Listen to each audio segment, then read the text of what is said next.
Oh, Nelson. Sometimes I imagine I'm you when I miss a shot in a game of pool. This happens a lot, and normally I get screwing.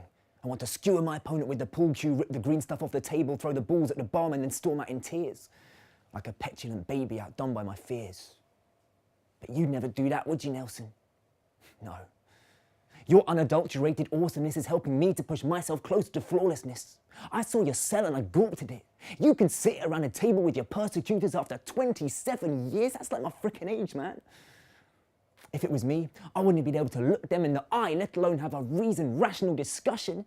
You even refused to come out of prison until they matched your demands to the letter. You were so driven by sticking to your principles. Was this birth given, drummed in by your dad, or did you learn to resist through the trials of imprisonment? You make me feel really zen, Nelson. You're a legend, man.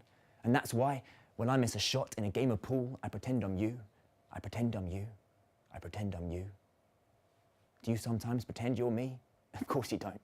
And that's because there's an inequality between us as humans, an inadequacy on my part.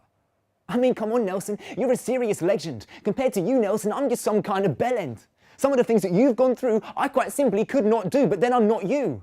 Hunger strikes, abundant strife, a struggle for light, a troubled life. Trees and trials and tribulations, demonstrations, degradation, trying to get authority to listen to complaints and facing penalties of death. But still you kept abreast of your belief to fight the system, persistent optimism, fulfilling your mission to be a citizen. And then there was prison. Then more prison. Then more prison. Then more prison. I don't know how you did it, Nelson. The freezing cells, the meager meals, the tedious drills, the hard labour, the getting charged for finding a paper and left to starve in isolation. It's quite amazing. Every day you raised your chin up and said, simply, I'll win this if it kills me. My spirit therefore feels free. It's really them that's guilty. I'll finish with the filthy. But what gets me most is, you didn't end up hating them. When you came out, you referred to them as my new colleagues. That's how you made it work.